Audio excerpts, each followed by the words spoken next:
सुनिए पूरे देशवासियों, ताकि आज मैं वही बताने वाली हूँ कि सरकार से अपने को क्या मांग करनी चाहिए। माना किसी की भी माता पिता की बेटी है, वो घर से बिना इजाजत से भाग जाती है, तो उसके लिए सरकार को क्या नियम लागू कर देना चाहिए, ताकि सरकार कोर्ट मैरिज की इजाजत दे सकती है तो क्यों नहीं वो इजाजत भी उनको दे देनी चाहिए और वो नियम भी उनको लागू कर देना चाहिए, ताकि कोई भी बेटी घर से भागने से पहले 10 बार सोचेगी और कोई भी लड़का घर से ले जाने से पहले 10 बार सोचेगा कि भाई किसी की बेटी को लेके जा रहा तो मेरे को क्या योगदान करना पड़ेगा, इसमें क्या दंड देना पड़ेगा उसको। तो उसके ऊपर ऐसा दंड रखिए ताकि वो घर से भगाने से पहले 10 बार सोचे कि मैं भगा के ले जाऊंगा तो मेरे साथ ऐसी हरकत होगी, ताकि वो उसको भी पता चले इस बात से। कोई भी लड़का अगर लड़की को भगा के ले जा रहा तो उसके ऊपर 5 लाख का दंड रखा जाए, ताकि उसकी माँ को दिया जाए और 25,000 रुपये सरकार में जमा करवाया जाए, ताकि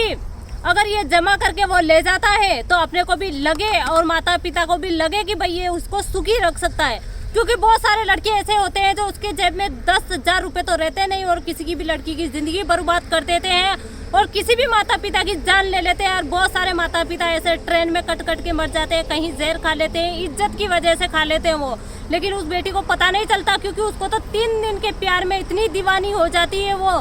कि एक पल नहीं सोचती है वो माँ और वो पिता जो उसको इतना बड़ा करता है 18 साल की, और वो माता जो 9 महीने उसके पेट में रखती है और उसके बाद वो जाके कोर्ट में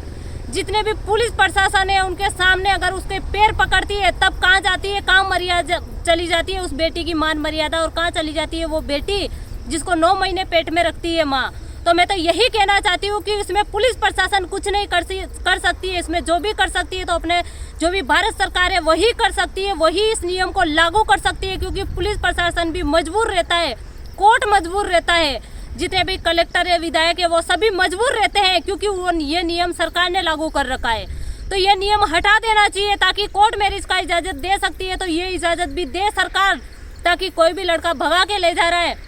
तो उसको 5 लाख रुपए देना चाहिए उस माँ को,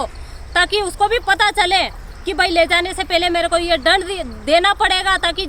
भागने से पहले 10 बार सोचे। और जितने भी संगठन वाले हैं, बजरंग दल वाले और जो भी अन्य संगठन है, तो वो भी यही धरना देके बैठे, तब मानूं मैं तो कि हाँ आपने सच्चा संगठन बनाया और यही मांगिए। इसमें किसी के भी खिलाफ कोई भी बात नहीं है, जो भी बात है सच्ची बात है, और जो भी बात है सभी पूरे भारत के जितने भी माता पिता हैं और जितने भी देश विदेश के माता पिता हैं, मैं तो उन सभी के लिए यही कहना चाहूँगी कि ये सभी के लिए लागू है और ये सभी के लिए अच्छा है, ताकि कोई भी लड़की भागने से पहले जब वो माता और वो पिता उनकी पैरों में पगड़ी रखती है, उसके पैर पकड़ती है,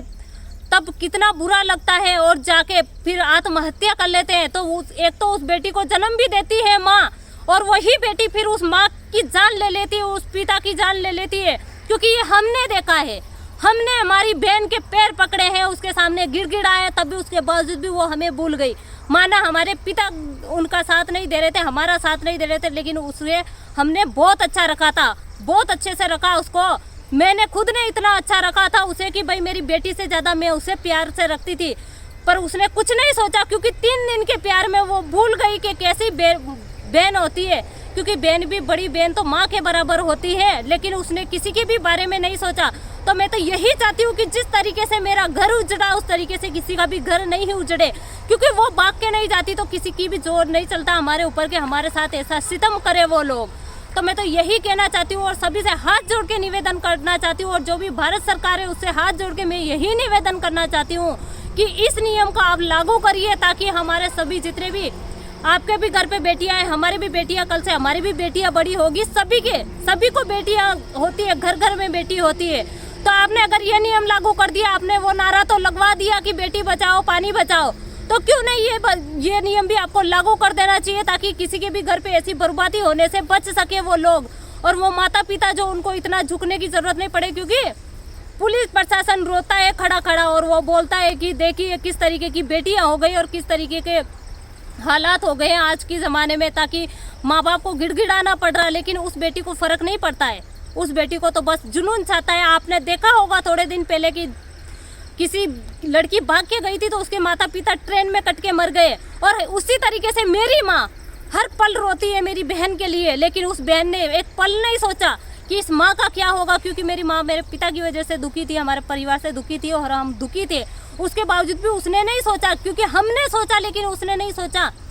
तो यही बात बताना चाहूँगी मैं आप सभी को कि आज मेरी माँ भटकती फिरती है, उस बेटी को देखने के लिए तरसती रहती है, पूरी पूरी रात रोती है और पूरे पूरे दिन पागलों की तरह बातें करती रहती है। तो मैं तो आपको यही कहना चाहती हूँ कि जो हमारे में बीती वो सभी के साथ होने वाला है। और आप ये मत सोचिए कि हमारी बेटियों को बहुत संस्कार देती है, हमने भी कम संस्कार नहीं दिए थे। हमने इतना संस्कार दिए थे उसे कि तुझे 5,000 का एक जोड़ी कपड़ा पहनना होगा तो हम पहनाएंगे, मैं करूंगी मजदूरी, मैंने ली थी जिम्मेदारी पूरे घर की। लेकिन फिर भी उसने हमें नज़र से गिरा दिया और भाग गई उस लड़के के साथ। और भागी कैसे के साथ? हम तो पढ़ाई करवा रहे थे और अच्छे से रख रहे थे, उसके बावजूद भी किसी भी लड़के के साथ भाग गई, ना पढ़ा लिखा देखा, कुछ भी नहीं देखे और उसने उसकी ज़िंदगी बर्बाद कर ली। तो इसी तरीके से मैं तो यही चाहती हूँ कि अगर कोई भी लड़की भाग के जा रही है तो उसके खिलाफ ऐसे ही सरकार को नियम लागू कर देना चाहिए, ताकि इससे कोई भी बेटी भागने से पहले 10 बार सोचे। और अगर आपको इसमें सच्चाई दिखती हो और आपको अच्छा लगा हो तो मेरे को कमेंट्स में ज़रूर बताइए।